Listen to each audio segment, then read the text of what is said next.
All right, Topic Tuesday. This is from Duke, our new resident doctor who is volunteering with us here at Aortic Hope. He hopes that your week has been getting off to a great start. We're going to discuss the basic anatomy of the abdominal aorta. And of course, this is always a fun time because I didn't even read this post yet because I was so sick. So I have no idea what big words are ahead of me that I get to butcher. And remember, I'm not a doctor. I'm just reading the information.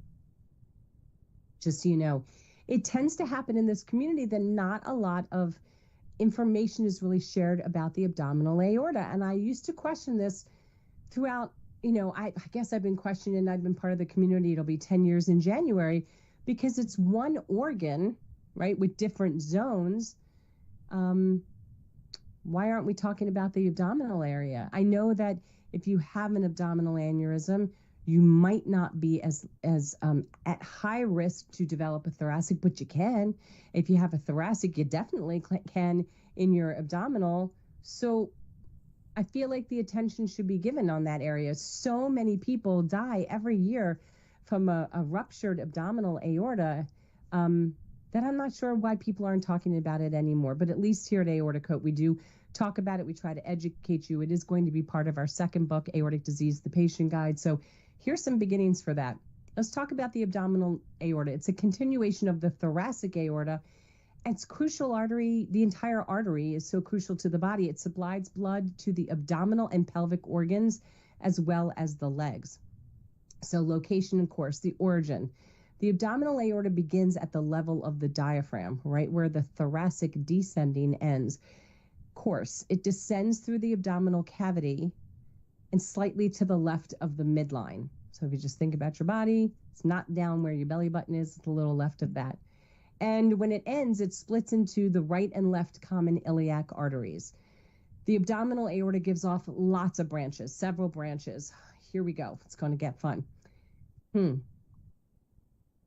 I can't afford to laugh, you guys. I'm just going to sound like a barking dog. Parietal branches, yeah, I'm sure we're going to see a visual soon. And that has the inferior phrenic arteries. They supply the diaphragm. That's the most important part. Why didn't they just call it diaphragm artery? I don't know. We have to go talk to people from way back when they came up with all this terminology. I would have just called it diaphragm artery. Lumbar arteries, typically 4 pairs. They supply the posterior abdominal wall muscles and the spinal cord. So that's going to be in the back, posterior.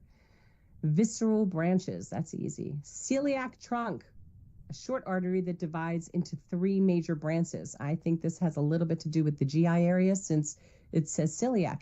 Just reminds me of the word celiac disease. So you have the left gastric artery, which supplies the stomach. You have this, probably not splenic, could be splenic, but it's probably splenic artery, supplies the spleen. And the common hepatic artery, which supplies the liver, stomach, and the duodenum. I always get that word, so it just traps me. All right. We also have the supramesenteric artery. This one I knew how to say. Supplies the majority of the small intestine and part of the large intestine, cecum, ascending colon, and part of the transverse colon. Then you have the middle suprarenal arteries, and they supply the adrenal glands. And then there's the renal arteries, and they supply the kidneys.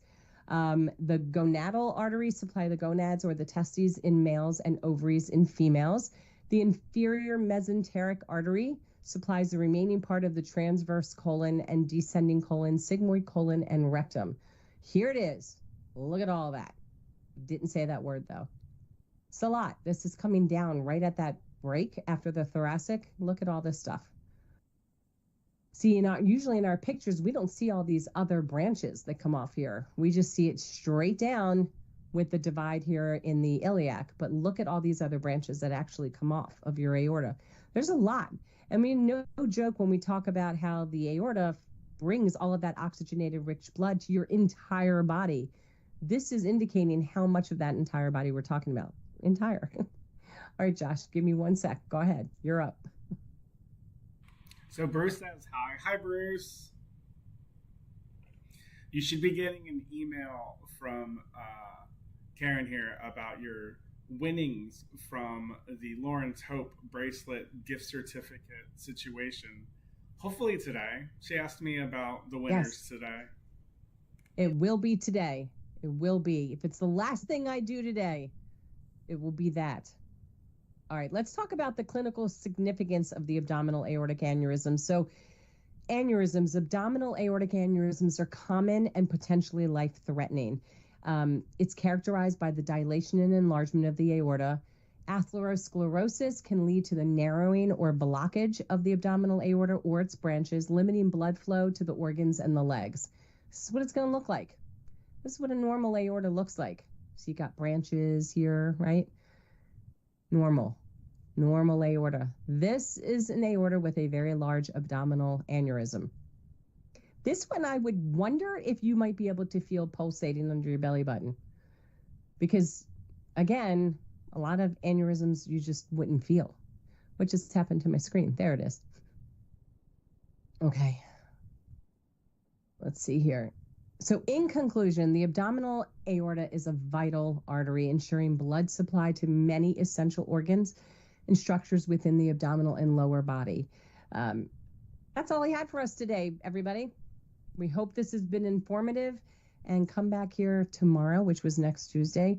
And I'm just as surprised and excited and filled with bewilderment as you are as to what they're going to put up for tomorrow. But I do appreciate them sharing this. Again, we don't talk about the abdominal aortic aneurysm enough, I say. So now we just did. There's your topic Tuesday.